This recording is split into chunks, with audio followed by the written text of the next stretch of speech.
Welcome to Redneck Mayhem. TJ Guns and Eddie Ammo Can. Please do not try this at home.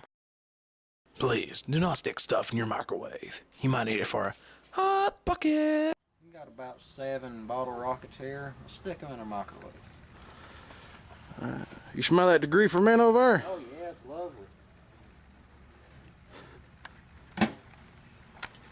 We just crank that thing on around there. As long as you put it in there before I just cranked it. Yeah, I put on about 11 minutes. Well, we're gonna leave it in here for about another 30 seconds. If we don't do nothing then we're just gonna go ahead and kill it.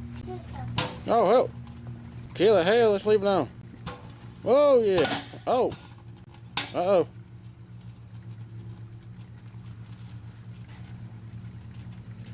Yeah, let's go ahead and kill it before we kill our microwave.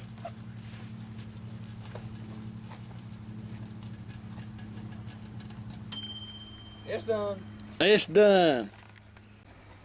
All right, thanks for joining us.